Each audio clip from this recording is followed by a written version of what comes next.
Hello दोस्तों, स्वागत है आप सभी का हमारे इस नए वीडियो में। तो कैसे हैं आप सब? उम्मीद है बहुत अच्छे होंगे। तो दोस्तों आज हम लोग इस वीडियो में करने वाले हैं पॉलिटी के टॉप 20 क्वेश्चंस जो कि आपके बार बार किसी न किसी एग्ज़ाम में रिपीट होते रहते हैं। तो दोस्तों इस वीडियो में सारे इम्पोर्टेंट और सिलेक्टेड प्रश्न लिए गए हैं। तो दोस्तों अगर आप इस वीडियो पर नए हैं तो चैनल को सब्सक्राइब कर लीजिए और बेल आइकन को भी प्रेस कर लीजिए, जिससे कि आने वाली किसी भी वीडियो की नोटिफिकेशन आप तक सबसे पहले पहुंच सके। तो दोस्तों चाहे आप किसी भी एग्ज़ाम की तैयारी कर रहे हैं तो ये वीडियो आपके लिए बहुत ही इम्पोर्टेंट होने वाली है। तो दोस्तों स्टार्ट करते हैं पहले क्वेश्चन के साथ। तो पहला क्वेश्चन है दोस्तों, संविधान संशोधन की प्रक्रिया संविधान के किस अनुच्छेद में है? तो दोस्तों ऑप्शन ए है अनुच्छेद 343, बी है अनुच्छेद 280, सी है अनुच्छेद 324 और डी है अनुच्छेद 368। तो दोस्तों कौन सा इसका राइट आंसर हो जाएगा? तो दोस्तों जो इसका राइट आंसर है वो हो जाएगा ऑप्शन नंबर डी, यानी कि संविधान के अनुच्छेद 368 में संविधान में बदलाव या संशोधन करने का प्रावधान दिया गया है। दोस्तों जो आपका अनुच्छेद 343 है ये आपका संविधान की राजभाषा से संबंधित है। दोस्तों अनुच्छेद 280 आपका वित्त आयोग से संबंधित है और अनुच्छेद 324 दोस्तों निर्वाचन आयोग से संबंधित है। बढ़ते हैं दोस्तों नेक्स्ट क्वेश्चन की तरफ। इसमें कह रहा है दोस्तों लोकसभा का सदस्य बनने के लिए न्यूनतम आवश्यक आयु कितनी होती है? ऑप्शन नंबर दोस्तों ए है 25 वर्ष, बी है 30 वर्ष, सी है 35 वर्ष और डी है 21 वर्ष। तो दोस्तों कौन सा इसका राइट आंसर हो जाएगा? तो दोस्तों जो राइट आंसर है वो है ऑप्शन नंबर ए, यानी कि लोकसभा का सदस्य बनने के लिए न्यूनतम आयु सीमा 25 वर्ष होना आवश्यक है। वहीं दोस्तों अगर राज्यसभा का पूछ लिया जाए तो इसके लिए आयु सीमा 30 वर्ष रखी गई है। दोस्तों राष्ट्रपति और उपराष्ट्रपति बनने के लिए न्यूनतम आयु 35 वर्ष होने चाहिए और ग्राम पंचायत का मुखिया बनने के लिए न्यूनतम आयु 21 वर्ष होनी चाहिए। अगला है दोस्तों क्वेश्चन नंबर 3। इसमें कह रहा है राज्यपाल अपना त्यागपत्र किसे देता है? तो ऑप्शन नंबर ए है दोस्तों राष्ट्रपति को, बी है उपराष्ट्रपति को, सी है राज्य के उच्च न्यायालय के मुख्य न्यायाधीश को और डी है राज्य के मुख्यमंत्री को। तो दोस्तों कौन सा इसका राइट आंसर हो जाएगा? तो दोस्तों आपसे पूछा है जो राज्यपाल होता है वो अपना त्यागपत्र किसे देता है? तो दोस्तों राइट ऑप्शन हो जाएगा आपका ऑप्शन नंबर ए, यानी कि राज्यपाल जो है अपना त्यागपत्र राष्ट्रपति को देता है। दोस्तों यहीं अगर आपसे क्वेश्चन में पूछ लिया जाए कि राष्ट्रपति अपना त्यागपत्र किसे देता है तो आंसर हो जाएगा उपराष्ट्रपति को, और दोस्तों उपराष्ट्रपति अपना त्यागपत्र राष्ट्रपति को देता है। तो दोस्तों इस क्वेश्चन का राइट आंसर हो जाएगा ऑप्शन नंबर ए। तो दोस्तों उम्मीद है आपको वीडियो पसंद आ रहा होगा। तो दोस्तों अगर वीडियो आपको पसंद आ रहा है तो आप लोग वीडियो को लाइक और शेयर भी कर दीजिए। तो दोस्तों बढ़ते हैं नेक्स्ट क्वेश्चन की तरफ। अगला है दोस्तों क्वेश्चन नंबर 4। इसमें कह रहा है भारत के राष्ट्रीय प्रतीक को कब अपनाया गया? तो दोस्तों भारत का जो राष्ट्रीय प्रतीक है सारनाथ से लिया गया है, अशोक स्तंभ। तो दोस्तों इसको कब अपनाया गया है? तो ऑप्शन नंबर ए है 26 जनवरी 1950 को, बी है 22 जुलाई 1947 को, सी है 24 जनवरी 1950 को और डी है दोस्तों इनमें से कोई नहीं। तो दोस्तों क्या इसका राइट आंसर हो जाएगा? तो राइट आंसर है दोस्तों ऑप्शन नंबर ए, यानी कि जो राष्ट्रीय प्रतीक है दोस्तों इसको 26 जनवरी 1950 को अपनाया गया है। दोस्तों यहीं अगर आपसे पूछ लिया जाए कि भारत के राष्ट्रीय गीत को कब अपनाया गया तो इसका भी आंसर हो जाएगा 26 जनवरी 1950। दोस्तों भारत का जो राष्ट्रीय गीत है ये है आपका वंदे मातरम। दोस्तों अगर आपसे पूछ लिया जाए कि 22 जुलाई 1947 को क्या अपनाया गया तो दोस्तों आपका आंसर हो जाएगा 22 जुलाई 1947 को राष्ट्रीय ध्वज को अपनाया गया। और दोस्तों 24 जनवरी 1950 को भारत के राष्ट्रगान को अपनाया गया। और दोस्तों जो भारत का राष्ट्रगान है ये है आपका जन गण मन। और दोस्तों भारत के राष्ट्रीय गान को गाने की जो अवधि है वो है आपकी 52 सेकंड। तो दोस्तों उम्मीद है आपको सारे फैक्ट क्लियर हो रहे होंगे। बढ़ते हैं दोस्तों नेक्स्ट क्वेश्चन की तरफ। नेक्स्ट है दोस्तों, पहले वित्त आयोग के अध्यक्ष कौन थे? तो दोस्तों ऑप्शन नंबर ए है केसी नियोगी, बी है के संथानाम, सी है ए के चंदा और डी है डॉक्टर पी बी राजमन्नार। तो दोस्तों कौन सा इसका राइट आंसर हो जाएगा? तो दोस्तों जो इसका राइट आंसर होने वाला है ये हो जाएगा दोस्तों आपका ऑप्शन नंबर ए, यानी कि केसी नियोगी जो हैं पहले वित्त आयोग के अध्यक्ष थे। दोस्तों अगर दूसरे पूछ लिया जाए तो आंसर हो जाएगा आपका के संथानाम। और दोस्तों तीसरे वित्त आयोग के ए के चंदा अध्यक्ष हो जाएंगे और दोस्तों चौथे के डॉक्टर पी बी राजमन्नार। दोस्तों यहीं अगर आपसे पूछ लिया जाए कि 15वें वित्त आयोग के अध्यक्ष कौन थे तो आपका आंसर होना चाहिए एन के सिंह। तो दोस्तों 15वें वित्त आयोग के अध्यक्ष एन के सिंह हो जाएंगे। अगला है दोस्तों क्वेश्चन नंबर 6, इसमें कह रहा है भारत में वित्तीय आपातकाल की घोषणा कितनी बार की गई? तो दोस्तों ऑप्शन नंबर ए है 3 बार, बी है 2 बार, सी है 1 बार और डी है कभी नहीं। तो दोस्तों आंसर क्या होगा इसका? तो जो राइट आंसर है आपका हो जाएगा यानी कि ऑप्शन नंबर डी, यानी कि वित्तीय आपातकाल भारत में कभी भी लागू नहीं किया गया है। दोस्तों भारत के संविधान में 3 प्रकार के आपातकाल की घोषणा की गई है। एक राष्ट्रीय आपात, वित्तीय आपात और राष्ट्रपति शासन, 3 प्रकार के आपातकाल की घोषणा की गई है। तो दोस्तों जो आपातकाल हैं ये आपके अनुच्छेद 360, 356 और 352 में दिए गए हैं। नेक्स्ट है दोस्तों अगला, भारत में सर्वप्रथम महिला मुख्यमंत्री किस राज्य में बनी थी? तो ऑप्शन ए है दोस्तों उत्तर प्रदेश, बी है बिहार, सी है उत्तराखंड और डी है राजस्थान। तो दोस्तों कौन सा राइट आंसर हो जाएगा? तो दोस्तों आपसे पूछा है भारत में सर्वप्रथम महिला मुख्यमंत्री किस राज्य से बनी थी? तो आंसर हो जाएगा दोस्तों ऑप्शन नंबर ए, यानी कि उत्तर प्रदेश से बनी थी। दोस्तों अगर उनका नाम पूछ लिया जाए तो आपको नाम याद रखना है। जो पहली मुख्यमंत्री थी भारत की वो सुचेता कृपलानी थी और जो कि उत्तर प्रदेश राज्य से थी। दोस्तों यहीं अगर आपसे बिहार की पहली महिला मुख्यमंत्री के बारे में पूछ लिया जाए तो आपका आंसर होगा राबड़ी देवी। नेक्स्ट है दोस्तों आपका क्वेश्चन नंबर 8, इसमें कह रहा है नए राज्यों के गठन की शक्ति किसे प्राप्त है? तो ऑप्शन नंबर ए है दोस्तों आपका संसद, बी है राष्ट्रपति, सी है राज्यसभा और डी है लोकसभा। तो दोस्तों कौन नए राज्यों का गठन कर सकता है?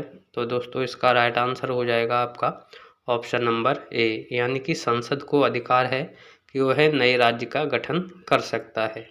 तो दोस्तों आपको याद रखना है कि राष्ट्रपति, राज्यसभा और लोकसभा से मिलकर आपका संसद का निर्माण होता है। अगला है दोस्तों, भारत के राष्ट्रपति पर महाभियोग का प्रावधान संविधान के किस अनुच्छेद में निहित है? तो दोस्तों ऑप्शन नंबर ए है अनुच्छेद 74, बी है अनुच्छेद 61, सी है अनुच्छेद 44 और डी है अनुच्छेद 54। यानी कि भारत के राष्ट्रपति पर किस अनुच्छेद के तहत महाभियोग चलाया जाता है? तो दोस्तों जो इसका राइट आंसर होने वाला है वो है ऑप्शन नंबर बी, यानी कि अनुच्छेद 61 के तहत भारत के राष्ट्रपति पर महाभियोग चलाया जाता है। दोस्तों अनुच्छेद 74 में आपका मंत्री परिषद का वर्णन है। अनुच्छेद 44 में समान नागरिक संहिता का प्रावधान है और दोस्तों अनुच्छेद 54 में आपका जो राष्ट्रपति का निर्वाचन होता है उसका उल्लेख किया गया है। नेक्स्ट है दोस्तों 42वें संविधान संशोधन द्वारा प्रस्तावना में कौन से शब्द जोड़े गए थे? तो दोस्तों ऑप्शन नंबर ए है समाजवादी, बी है पंथ निरपेक्ष, सी है अखंडता और डी है सभी। तो दोस्तों 42वें संविधान संशोधन द्वारा प्रस्तावना में कौन कौन से शब्द जोड़े गए? तो दोस्तों आंसर हो जाएगा आपका ऑप्शन नंबर डी, यानी कि ये सभी शब्द जोड़े गए थे, यानी कि समाजवादी, पंथ निरपेक्ष और अखंडता। दोस्तों जो आपका 42वां संविधान संशोधन था ये वर्ष 1976 में हुआ था। अगला है दोस्तों क्वेश्चन नंबर 11। इसमें कह रहा है संविधान की 11वीं अनुसूची में शामिल विषयों की संख्या कितनी है। तो दोस्तों ऑप्शन नंबर ए है 18 विषय, बी है 20 विषय, सी है 29 विषय और डी है 13 विषय। तो दोस्तों कौन सा राइट आंसर हो जाएगा। तो राइट आंसर है दोस्तों ऑप्शन नंबर सी, यानी कि संविधान की जो 11वीं अनुसूची है इसमें कार्य करने के लिए 29 विषय लिए गए हैं। और दोस्तों जो संविधान की 11वीं अनुसूची है ये आपकी पंचायती राज से संबंधित है। दोस्तों आपकी जो 12वीं अनुसूची है ये आपकी नगर पंचायत से संबंधित है और दोस्तों इसमें कार्य करने के लिए कुल 18 विषय लिए गए हैं। आगे बढ़ते हैं दोस्तों नेक्स्ट क्वेश्चन की तरफ। इसमें कह रहा है स्वतंत्र भारत प्रथम राष्ट्रपति किस राज्य से थे। तो ऑप्शन नंबर ए है दोस्तों मध्य प्रदेश, बी है पश्चिम बंगाल, सी है झारखंड और डी है बिहार। तो दोस्तों किस राज्य से थे। तो दोस्तों आंसर हो जाएगा आपका ऑप्शन नंबर डी, यानी कि जो स्वतंत्र भारत के प्रथम राष्ट्रपति थे ये बिहार राज्य से थे। और दोस्तों कौन थे। तो दोस्तों इनका नाम हो जाएगा डॉक्टर राजेंद्र प्रसाद, स्वतंत्र भारत के प्रथम राष्ट्रपति थे। नेक्स्ट है दोस्तों क्वेश्चन नंबर 13। इसमें कह रहा है संघ सरकार में मंत्रियों की कुल संख्या प्रधानमंत्री को मिलाकर लोकसभा के कुल सदस्यों की संख्या के कितने प्रतिशत होती है। तो दोस्तों ऑप्शन नंबर ए है 10%, बी है 15%, सी है 12% और डी है 18%। तो दोस्तों कौन सा राइट आंसर हो जाएगा। तो दोस्तों जो मंत्रियों की कुल संख्या होती है ये लोकसभा के कुल सदस्यों की संख्या के 15% के बराबर होती है, यानी कि ऑप्शन नंबर जो बी है बिल्कुल करेक्ट आंसर हो जाएगा। नेक्स्ट है दोस्तों लोकसभा का कार्यकाल आपातकाल की घोषणा के दौरान एक बार में कितनी अवधि तक के लिए बढ़ाया जा सकता है। ऑप्शन नंबर ए है 6 महीने के लिए, बी है 4 महीने के लिए, सी है 1 वर्ष के लिए और डी है 2 वर्ष के लिए। तो दोस्तों कौन सा आंसर हो जाएगा आपका। तो दोस्तों आपातकाल के दौरान एक बार में लोकसभा का जो कार्यकाल है वो 1 वर्ष के लिए बढ़ाया जा सकता है, यानी कि ऑप्शन नंबर जो सी है बिल्कुल करेक्ट आंसर हो जाएगा क्वेश्चन नंबर 14 का। नेक्स्ट है दोस्तों क्वेश्चन नंबर 15। इसमें कह रहा है संसद के दोनों सदनों की संयुक्त बैठक की अध्यक्षता कौन करता है। ऑप्शन नंबर ए है अध्यक्ष या स्पीकर जिसको बोलते हैं, बी है उपराष्ट्रपति, सी है राष्ट्रपति और डी है महान्यायवादी। तो दोस्तों कौन सा आंसर होगा। तो दोस्तों जो संसद के दोनों सदन होते हैं इनकी संयुक्त बैठक की अध्यक्षता जो करता है ये लोकसभा अध्यक्ष करता है जिसको स्पीकर बोलते हैं। और दोस्तों संयुक्त बैठक का जो प्रावधान है वो संविधान के अनुच्छेद 108 में दिया गया है। नेक्स्ट है दोस्तों सूचना का अधिकार अधिनियम किस वर्ष पारित हुआ था। तो दोस्तों ऑप्शन ए है 2006 में, बी है 2007 में, सी है 2008 में और डी है 2005 में। तो दोस्तों राइट आंसर कौन सा हो जाएगा। तो राइट आंसर है दोस्तों ऑप्शन नंबर डी, यानी कि वर्ष 2005 में सूचना का अधिकार अधिनियम पारित किया गया था। नेक्स्ट है दोस्तों क्वेश्चन नंबर 17। कह रहा है सर्वोच्च न्यायालय में न्यायाधीश नियुक्त होने के लिए किसी व्यक्ति को कम से कम कितनी अवधि तक उच्च न्यायालय का एडवोकेट होना चाहिए, यानी कि कितनी वर्ष तक का उसको अनुभव होना चाहिए वकालत का। तो ऑप्शन नंबर ए है 5 वर्ष, बी है 7 वर्ष, सी है 10 वर्ष और डी है 15 वर्ष। तो दोस्तों राइट आंसर क्या हो जाएगा। तो दोस्तों जो राइट आंसर होने वाला है ऑप्शन नंबर सी, यानी कि कम से कम 10 वर्ष का उसको अनुभव होना चाहिए। नेक्स्ट है दोस्तों मतदान के लिए न्यूनतम उम्र सीमा 21 वर्ष से घटाकर 18 वर्ष किस संविधान संशोधन द्वारा की गई, यानी कि मतदान की जो न्यूनतम आयु 18 वर्ष 21 वर्ष से घटाकर की गई है वह किस संविधान संशोधन द्वारा की गई है। ऑप्शन नंबर ए है 61वां संविधान संशोधन, बी है 73वां संविधान संशोधन, सी है 86वां संविधान संशोधन और डी है 42वां संविधान संशोधन। तो दोस्तों राइट आंसर हो जाएगा आपका ऑप्शन नंबर ए यानी कि 61वें संविधान संशोधन के द्वारा ये लागू किया गया है। दोस्तों आपको ध्यान रखना है कि 73वां जो संविधान संशोधन है ये आपका पंचायती राज से संबंधित है। 86वां जो संविधान संशोधन है ये शिक्षा के अधिकार से संबंधित है। और 42वां संविधान संशोधन है ये आपकी प्रस्तावना में जो शब्द जोड़े गए हैं समाजवादी पंथ निरपेक्ष इनसे संबंधित है। और दोस्तों 42वें संविधान संशोधन को लघु संविधान के नाम से भी जाना जाता है। नेक्स्ट है दोस्तों, पंचायत के चुनाव कराने के लिए निर्णय किसके द्वारा लिया जाता है। ऑप्शन नंबर ए है केंद्र सरकार, बी है निर्वाचन आयोग, सी है राज्य सरकार और डी है राष्ट्रपति। तो दोस्तों कौन सा राइट आंसर हो जाएगा। तो दोस्तों जो राइट आंसर है ये हो जाएगा आपका ऑप्शन नंबर सी यानी कि राज्य सरकार के द्वारा लिया जाता है। नेक्स्ट है दोस्तों क्वेश्चन नंबर 20। इसमें कह रहा है राज्यसभा की निश्चित अधिकतम सदस्य संख्या कितनी है। ऑप्शन नंबर ए है 250, बी है 550, सी है 525 और डी है 252। तो दोस्तों कौन सा राइट आंसर हो जाएगा। तो राइट आंसर है दोस्तों ऑप्शन नंबर ए यानी कि 250 अधिकतम सदस्यों की संख्या हो सकती है राज्यसभा के लिए। अगर दोस्तों आपसे लोकसभा के लिए पूछा जाए तो आपका करेक्ट आंसर हो जाएगा 550। तो दोस्तों उम्मीद है आपको वीडियो पसंद आया होगा। तो दोस्तों अगर वीडियो पसंद आया है तो आप लोग वीडियो को लाइक और शेयर कीजिए और चैनल को भी सब्सक्राइब कर लीजिए, जिससे कि किसी भी वीडियो की नोटिफिकेशन आप तक सबसे पहले पहुंच सके और कोई भी वीडियो आपसे मिस ना हो सके। तो दोस्तों एक बार इस वीडियो को सारे क्वेश्चन को हम फटाफट रिवाइज भी कर लेते हैं। तो क्वेश्चन नंबर 20 है आपका, राज्यसभा की जो निश्चित अधिकतम सदस्य संख्या है ये कितनी है आपकी। ये है आपकी 250। नेक्स्ट है आपका, पंचायत के चुनाव कराने का निर्णय किसके द्वारा लिया जाता है। तो ये आपका राज्य सरकार के द्वारा लिया जाता है।